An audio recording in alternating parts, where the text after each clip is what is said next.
हाय friends, जय Jagannath. Welcome to my channel.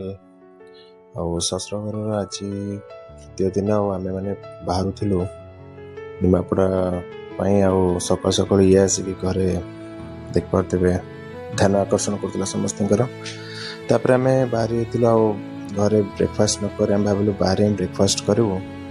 तो आम बिड़ानासी पाखे स्नेहा कहले चलो से भल दहीबरा दिए, तो से आम दहीबरा खाइलु तापर पुणी बाहर थिलु निमापड़ा आड़े।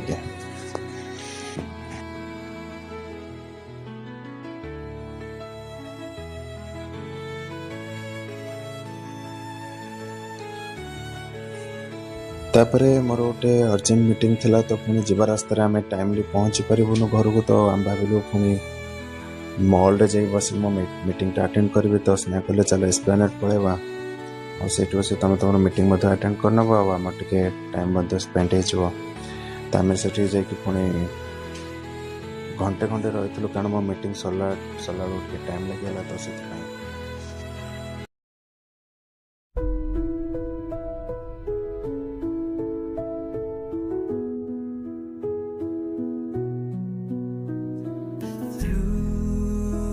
The stillness, the clouds drift high.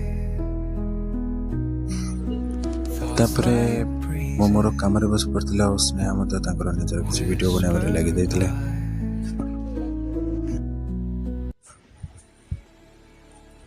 एमती कम सरला कौन किणु भाविलु। स्नेहा कहले चलो किसी किणार ना। तो एमती किसी छोट मोट आइटम्स किणले।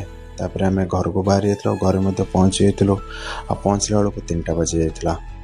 तापर मोर किसी पार्सल आसला, तो मोर किसी बुक्स मगई मत बहुत बढ़िया लगे एमती बुक्स पढ़ापी। तो तार किसी अनबॉक्सिंग वीडियो आपण मैंने देख पारे। तापर टिके रेस्ट नहीं कि पुणी इवनिंग रे बाहर पड़ी मो गाड़ी रो इंजिन ऑयल चेंज करने।